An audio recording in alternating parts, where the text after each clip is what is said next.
Right then, here we are again. Right. Number 6. Yeah, this is the one. This is the one that people have been waiting for. Yeah. A chat with Ken Kitson about Last of the Summer Wine. Yeah. Okay, so a clean shaven. Clean shaven, yes. It's winter plumage gone. Summer's on its way. That's what it is. It's all right having a big beard, but I get fed up of people offering me fish fingers. Yeah, some birds on. Right. So Last of the Summer Wine, you played PC Cooper over a period of 27 years. Yeah. It wasn't until the last couple of years I knew we were called Cooper. You didn't? It was just PC1 and PC2 for nearly 25 years. Is that on the bottom of the script? Yeah, 25 years, right? Yeah. And until we did our own, not a spin-off, but we did our own episode where it was supposed to be for a spin-off, but they didn't pick up on it. That's when we were given the name. But it was just PC Cooper. So, I mean, I've thought of all sorts of names like Austin, Morris, Henry, Tommy, Minnie. Yeah. You can go down the line, couldn't you? There's loads of them. Yeah. Oh. Now, out of all the episodes you filmed, right? There must be a million great things that's happened, really. But what's your favourite scene that you've ever been involved in Summer Wine? Oh, that's a biggie. That is a biggie. It really is. I think there's so many, but I'd have to pick one because it was one with my hero, which was Norman Wisdom. Yeah. That was a great scene to do with him. That was with me and Tony Capsick and Norman. Yeah. And it was lovely to work with him, but there's really so many to pick from. It'd be hard to say yes, that one. I did some lovely stuff with Lewis, as we'll talk about, and it was so well written. Nearly every scene was the best scene. Does that make sense? Yeah, I know what you mean. It was enjoyable. Oh, it just it was so cleverly written by Roy Clark. He was just brilliant writer. Yeah, brilliant. You know what I mean? Just keeping on that favourite scene, then, was there any scene that you found really difficult? As in, what was the worst? As in, what was the hardest scene to perform? I think the roller skates down the hill. Right. Me and Lewis had to roller skate, right? Yeah. Now, I used to roller skate as a kid, and it's fine. But then, as a kid, you got these roller skates with wheels that, they nearly went round, you know what I mean? Yeah. Now, they're like Concorde roller skates, you know what I mean? They're so fast. And we said, you'll have to give us some chance to try them. So what we did, Lewis took his home, and I took mine home. But the trouble is, it was a Tuesday night, and I teach drama. I used to teach drama on Tuesday night in Bradford, right? So I did my whole drama class on roller skates.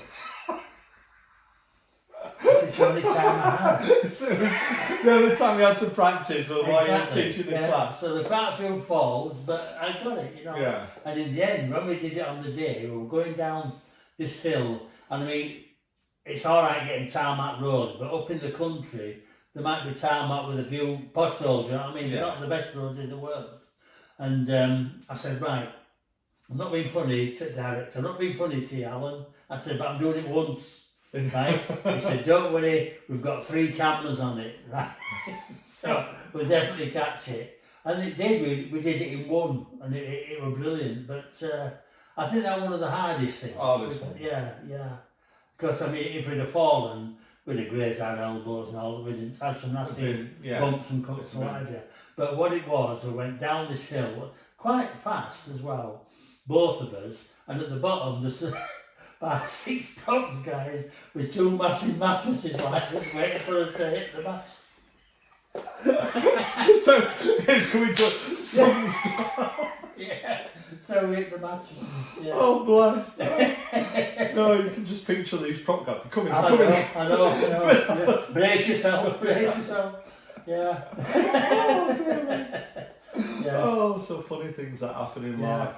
Now, when you're doing your, sort of like playing PC Copper, PC Cooper, right? And you were driving the car. And did you actually drive? I did all the driving. Yeah. I did all the stunts that I had to do in it as well, and sort of running up banks, and I did all of that. Yeah, and obviously, yeah, I've always done for 50 years. I've always done my own stunts. Oh wow. Yeah, I mean, unless it's been really dangerous, and they won't even let you do it. Then they've got to get a stuntman in. But normally I do my own stunts over the years, falling downstairs and all sorts of stuff. Coming off horses, everything. Yeah. I normally come off horses and things like that, and that's without even you're not meant to.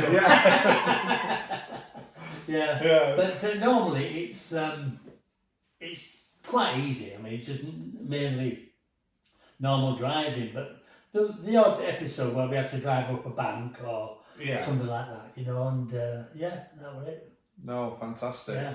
I mean, the one time when I worked with Tony Capstick, there was a policeman with me for 14 years. We had the cars with all the sirens all done up and everything, and we finished filming, and I just said, we're right top at Moors. I said, are you all right? He said, yeah. I said, strap yourself in. I said, why? He said, I want to just go with all the lights on and all the sirens. Nobody can see us, nobody whatever. And he said, you're kidding? I said, no, strap yourself in. I want you to wait for you're not going to do it. I'm going to do it. I'm going for it. 80 mile an hour, I'm flying on this moor at night. And straight road, nothing else in sight. Oh, what a feeling, what a buzz. Yeah. You know what I mean? Poor Tony, he might have been sat in brown trousers at the end, but you know what I mean? He was terrified with Tony. But we get right to the end, and there's this gateway, and there's this policeman. Yeah. And he said, whoa, what were you doing then? So I told him, he said, I don't know, lad. He said, you should have asked me, I'd have lent you mine. Supercharged one. But what a feeling of power. Yeah. Just even in a mock-up car, you know what I mean? Just that. Yeah. They must get it every day of their life, these policemen that do police interceptors and all this sort of stuff, you know what I mean? I'll just tell you a story. I was working on Victoria once, and I was talking to one of the guys that was working on Victoria, and he'd just done a job as a police officer. Yeah. And he says, it was in Leeds, and he says, we were sort of like on a bridge, and the filming below. Yeah. And his job was to stop the traffic. It was the normal traffic. Yeah. And it's like, I can't do this, End up, but no, director, we're doing it, just stop a car. This guy stopped his car, and this young girl in it freaking out. She'd only just passed her test. Oh, and she's like, I'm sorry for filming that. Oh, dear. There's another time when I was with Lewis, and we had the yellow jackets on as well. You know what I mean? And we're in Home Firth. And again, I think it was lunchtime or whatever, and I said, just come with me, Lewis. She said, what? I said, I've just always wanted to do this, I said, what? You didn't police uniform? I said, if I see it here, another one, a bit like Tony, you know what I mean? He'd follow me, but didn't agree with me. It was great, but I said, I've got to do this. I've always wanted to do this. He says, what? I said, so I walked out in the middle of the road to stop the traffic, right? To stop all the traffic, right? And just sort of waved the other side through and all this sort of thing. And I thought, oh, that's great. And I walked off, right? No, they all did it. But the second car back from where I stopped was the chief inspector of Home Firth, right? And I just got up and I looked round and saw him, in uniform and everything, and he went. And that's all he did, and I thought, whoa. Oh, you can always get again, a feeling of power, just doing that, It's life, isn't it? I did it once to let a scout patrol come across. No, cubs. Yeah. No, the cubs with the, the Arcala and all that sort of. And I stopped the traffic like that and just let all the cubs go across. And they all just stopped in all the traffic. Oh, dear. things that happen. Yeah, but it's that uniform. It really is. Oh, yeah. I've got it upstairs in the wardrobe. Yeah, I ended up getting my own. Yeah. Yeah. Oh, fantastic. Well, you've probably got more police hats. Yeah, but the thing is with that, it was me and Lewis went on after that. We'll go back onto some line in a minute, but we just went on after that. I did this show with him called A Wrestling Night with Cooper and Walsh. Yeah. So BBC had our uniforms, so we didn't have them. So what I did, I approached West Yorkshire Police in Wakefield. And I asked them about jumpers, the jumpers with the epaulets and all that sort of stuff. And we got all the jumpers, all the badges, the hats, the ties, right? All for a few photographs signed. Oh, fantastic. For both of us. I tell you what, there's some nice people out there. When you're trying to do something, there is a lot of nice people that's always prepared to want to help. Oh, and everything. And it's not always a lot in return. Not everybody thinks how much. Yeah, exactly. You know what I mean? Yeah. So there are a lot of nice. So it cost us a couple of signed autographs. Yeah, but and they put it up in the police station. And fantastic! And I've got the uniform, so makes their life brilliant. Yeah. Now, you PC Cooper, and that's what you're renowned for. But if you were given the opportunity before you took the PC Cooper role, to play any one of the other characters, including the main characters. Right. Yeah. Which one would you have loved to have played? And sort of like Foggy. The Brian Wilde character. Yeah. Yeah. I love Brian, he was a lovely guy as well. But he was a lovely character where he had. He was really nice. The ex, sort of military man, military background. Yeah, Foggy. You thought that would have been character. You could brought a lot to that. Yeah. But no more. I mean, Brian Wilde was brilliant. You couldn't top what Brian did. Yeah. I mean, so I was quite happy with PC Cooper. Yeah. I mean, for nearly 27 years I did that on and off. In between other jobs, sort of thing. So yeah. And originally, I got it through doing Ripping Yarns with the same director, Michael Palin. And Michael Palin put me forward for the Copper in Summer Wine to a director, and I didn't know that until it must have been 20 years. And I always thought Alan Bell would just cast me for this, And it was Michael that put me forward, not him. It wasn't his idea. You know what I mean? But it went along with it. Yeah, I think the thing is you've met so many people, in your career. Yeah. And you've left an impression. It's always nice that you do an indentation. An indentation. Left a mark on them. The mark of KK. But it's nice. I mean, I think that's the thing that I think a lot of people need to do when they're doing anything. Is you always leave a good impression. Yeah. You leave a positive side. Yeah. So people, whenever they do, something comes up, you're possibly the first person they think of that, chap, I actually know somebody that fit that. Yeah. Or nice. be that. Yeah. But I mean, with something like that, with the policeman, I mean, again, we were talking about, do you remember in the last one, I think it was, where we were talking about building a character? Yeah. And you look at the script and you pick out, say his age or his this or his that. I didn't have that with Cooper. I didn't have that with this policeman. Yeah. But Roy is such a clever writer. You pick up certain things and it builds your character.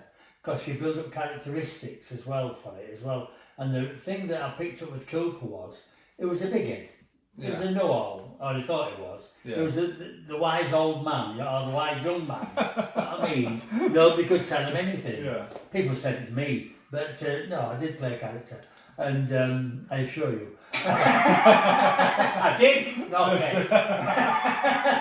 But anyway, but that's what it was. And you pick up on these things, and there's some lovely, the way he wrote it, that's where you build your character. Because you couldn't say, you know, like we said before, he's a butcher, he's a this, he's a that. You're a policeman, end of, right? Yeah. So basically, all you're doing as an actor is putting that costume on, right? And rather than just being yourself, which you can do, I mean, everybody plays themselves, but you just try and get something. And that's what it was. Roy wrote it so well that you pick up little bits like that where, you know, just listen to me, you know what I mean, to either Tony or Lewis, you know what I mean? Yeah. I'm going to tell you something now, and all these sort of things, and you think, that's it. You build that up. Did you ever build a catchphrase, or as in like or a line or something that's related to you? No, not really. But there's some lovely things. I mean, through the years, I think some of the stuff that Roy wrote, and there's a lovely scene later on actually, and must have been after about 25 years in, but a lovely scene on the moor with Lewis. Yeah.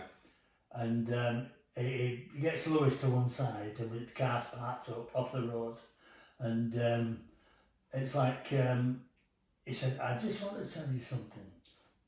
Now you'll never learn this in police college, right? Just take note to what I'm going to say to you, right?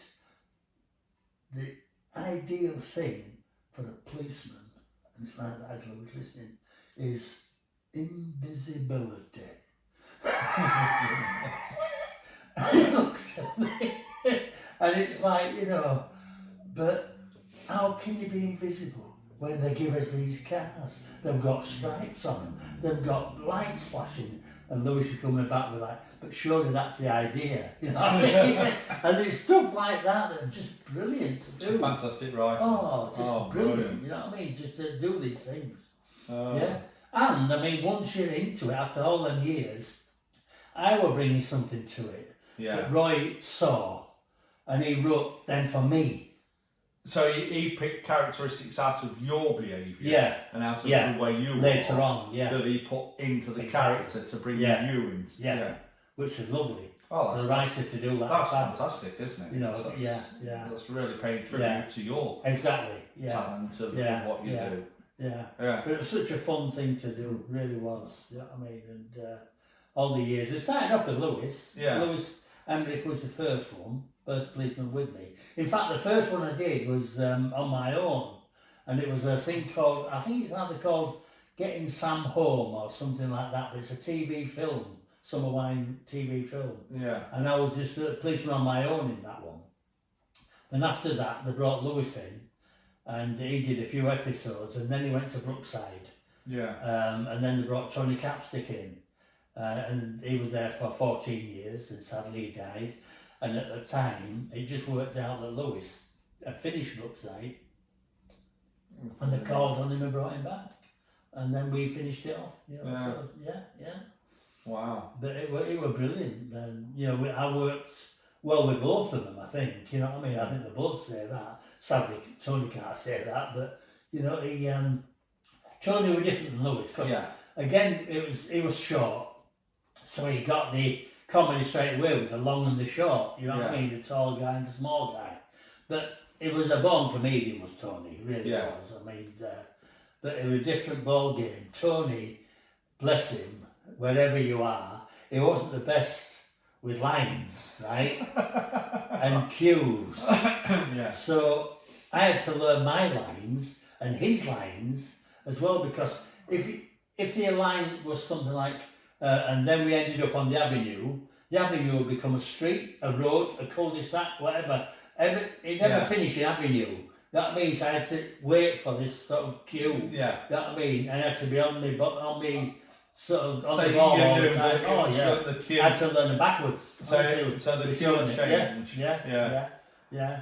But it's like, you know, wait till they finish speaking, now I'd come in. You know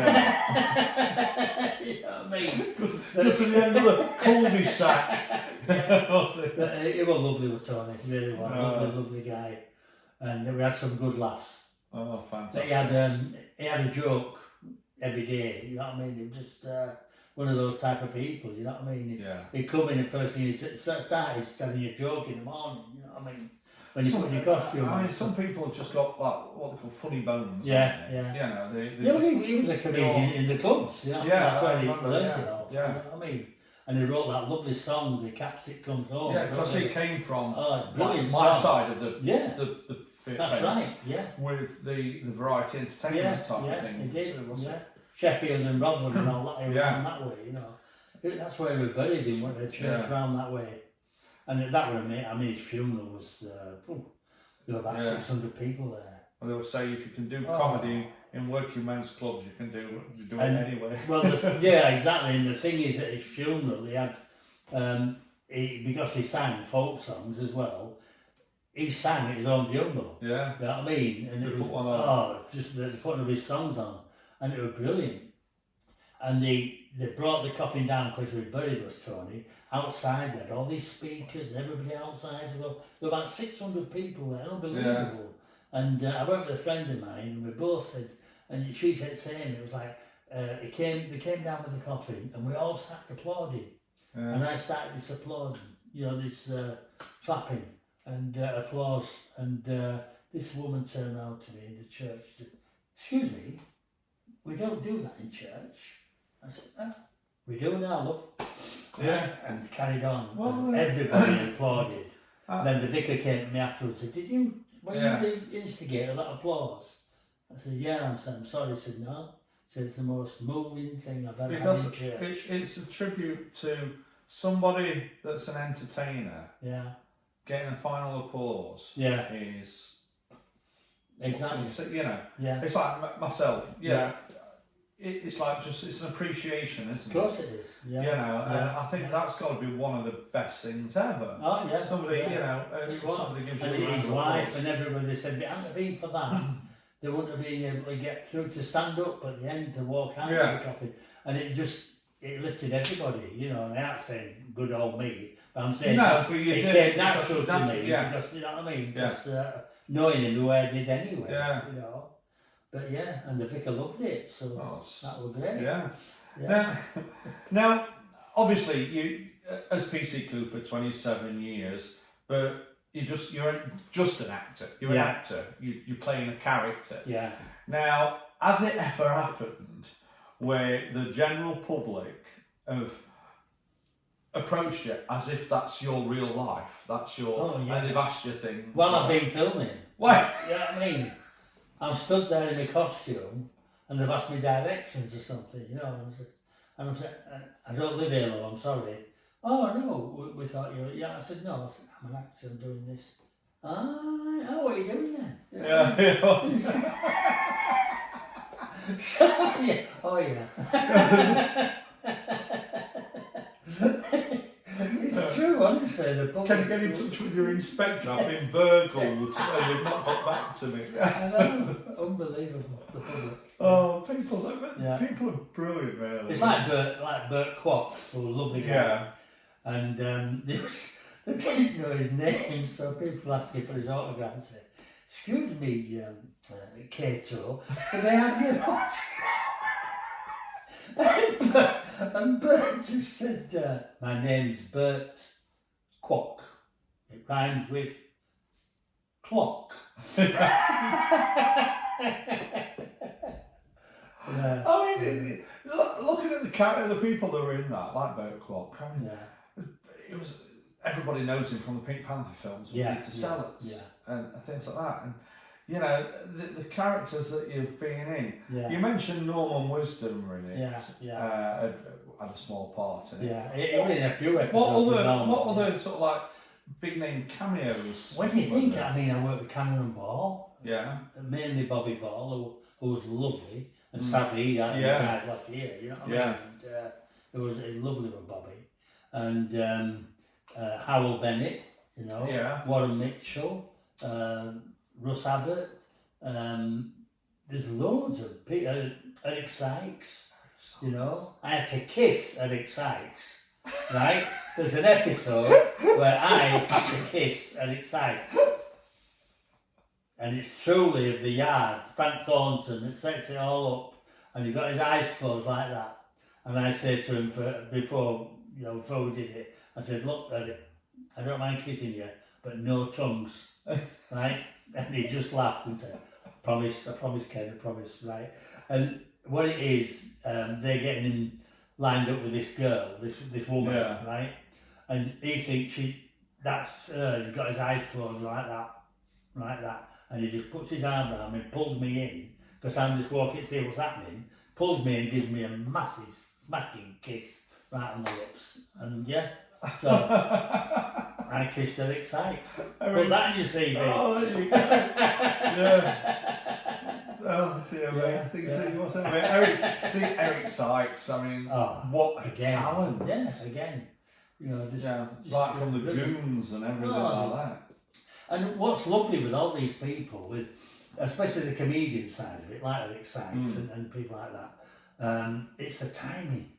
And you watch the timing, you know what I mean? Yeah. And I've got a certain timing, I think I can get by whatever, but it's just different ways that people do comedy. Yeah. And it was just brilliant to watch him, and the normal wisdoms and all that. And it's comedy is an art to a single person. Yeah. I do a lot of comedy in my variety side of act and everything.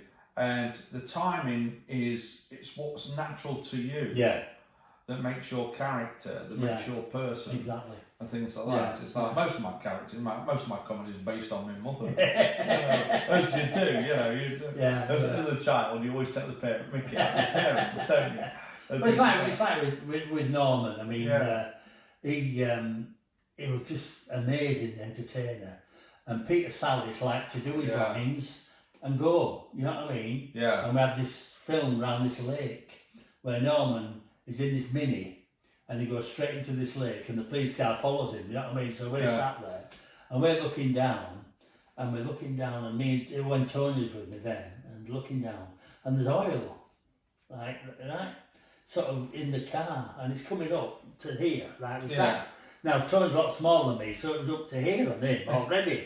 All this mucky, oily water, and there's people around watching it go, right, and I'm thinking, please don't throw me cigarette in the lake. It looks like And he actually said this to Tony. Well, as soon as I said that, he just wanted to get out and he couldn't because of the middle of a scene. And the thing is with Norman, Peter just wanted to do his lines and go, like I said, most of them did. Yeah. But as soon as there's a crowd round, so no, just started playing to the audience, and I loved it, you know what I mean? But Peter's always like, oh no, it's going to be another hour. That's the born entertainer in that kind of thing. It's like the saying of, like Ken Dodd used to open his fridge and do half an hour. Yeah. You know what I mean? Exactly.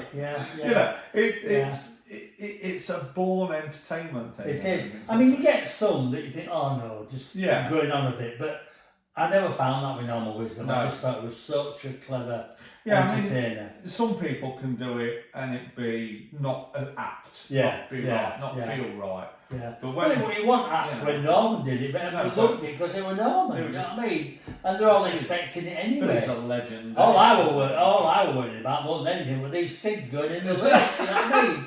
I'm just going up with it. Oh, it's wonderful. Dear me. But just like to wind this episode up with, because this is, I won't believe we've got through 6 episodes of talking about Summer Wine. It's been brilliant.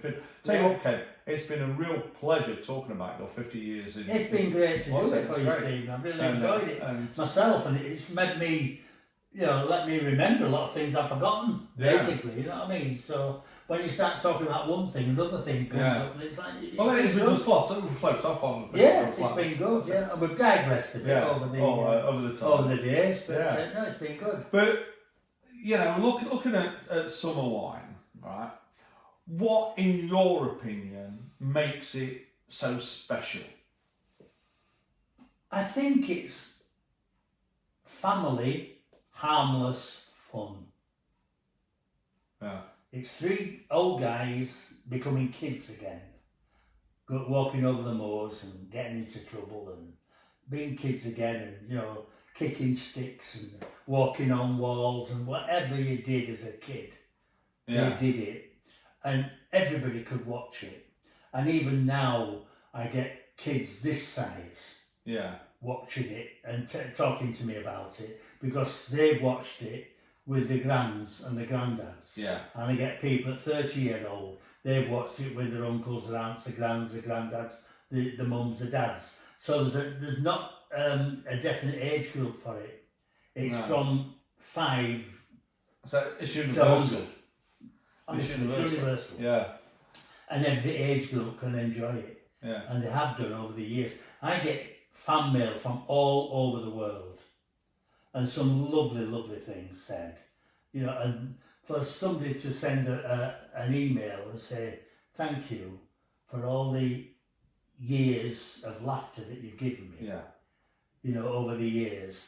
And then I get letters like, my dad was in a coma. Yeah. And what we did, we knew he liked it, so we played Last of the Summer Wine at the side of his bed. And it brought him out of a coma. Yeah. And when I hear things like that, it's magical. Yeah. It's just magical. And I just get some lovely, lovely letters, like I said, from all over the world, just thanking me for the laughs I've given them. Yeah. You know, and me and Louis have given them, and me and Tony and the rest of the crew, you know what I mean? I'll say the thing is, you can have all the money in the world, but when you get that honest appreciation of what you do, and that thanks, you can't buy that. No. It's like with Louis, like I said, we're totally different than Tony, but we worked well together. Yeah. We really did bounce off each other in a different way. Because we were both tall blokes, so you didn't have that little large thing like we did with me and Tony. But we did some fabulous stuff together, really good stuff. And you can always tell it works as well because the crew are laughing, you know what I mean? And they're told to shut up sometimes because they're laughing in a take, you know what I mean? But we did all sorts, silly things we did, and to each other as well. We'd be eating ice creams, and then one day he'd look away like that, so I'd go like that, all over my face, bit of ice cream, say, right, ready to go, okay? And we went and he just burst into the front, you know what I mean? He just bent double. And he'd do the same to me with other stuff, you know what I mean? And we worked really well together, but we had laughs and fun with it as well. Yeah. But we nearly always did it in a couple of takes, you know, and that was the good thing about it. And he always said, the director, I said, why are you, you know, we're in at 8 o'clock in the morning, why are we not on till 4:30? He said, well, we finish at 5:30 or whatever, 6 o'clock. I said, all right, so why are we not on till 4:30? He said, because I know we'll get through your scenes quickly. Yeah. Right, so we'll leave it to the end of the day. Leave it to the end of the day. That's sort of a compliment, really, but we've been around all day, you know what I mean? Yeah. And Peter Sallis, I mean, even after years of doing it, I'd say, morning, Peter, when you turn up for the set, you know, and he'd just walk away and ignore me. I think that's a bit off. I'd go into my caravan, my Winnipeg or whatever, I'd come out, police uniform on, he'd say, all right, Ken, you know what I mean? And he only knew me when I was in the police uniform. Didn't recognise you wearing clothes on. But it's lovely. I mean, lovely characters like, you must remember Danny O'Day that played Eli. Yeah. Oh, again, the comedy timing of that man was unbelievable. I once saw him walk through a turnstile, Steve, with a lad on his shoulder. And he walked through this turnstile, and I'm watching him, right? And he ended up coming back the same way, but I never saw him turn around. How he did it, I'll not know to this day. It was just brilliant timing. Another one where we sat outside his house, but we didn't realise it was his house, and we're posting our football pool, me and Tony, the two policemen posting the football poles. So we're out, we do that in the post box, get back in the car, and he's in a brass band, is Eli. Yeah. So he's got all the brass band regalia, and he comes out with his big glasses like this sort of thing, you know, like jam jar bottoms, you know what I mean? And he get out and he saw the light on top of the car and just got it back thinking it was a taxi. You know what I mean? Yeah. He just gets it back in the car, you know what I mean? And it's just, and then we just look at him and just drive off with him in the back. And it's little scenes like that, you know, and they were just brilliant. We're just playing darts and throwing the darts all over the place. Everybody ducking, you know what I mean? So, but what a lovely character again, you know, and some lovely, lovely people. So brilliant. You can't beat it, honestly, because it was just fun to do. Yeah. It really was.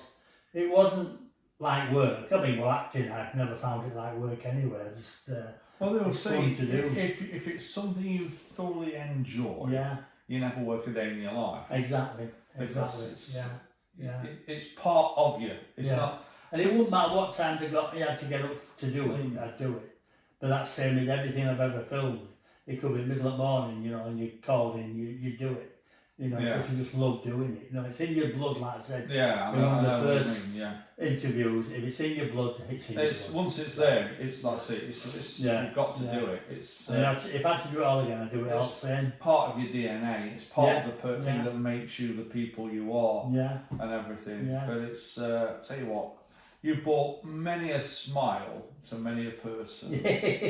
You have, and you know, I tell you what, Ken, it's a pleasure to clash with one of my friends. Oh, brilliant! It really is. Stephen. And Brilliant. you know, for all the people that watch this, I'd just like to say thank you for everything you've given us so far. Thanks for giving me the opportunity to do it. I really enjoyed it. There's still more to give. So there's still more to be out there. It is. But thank you so much. Magic. But please make sure you check out all the other videos that we've put on here about Ken's career. They're all on there. Amazing man. Absolutely fantastic career. 50 years this year it's celebrating. Yeah, and well, what can I say? But it's just great. Watch it, share it, get it out there. You know. Yeah, and all the medias. All the mediums that's out there, put it out. But thank you so much. All right. Cheers, folks. So take care. Bye for now.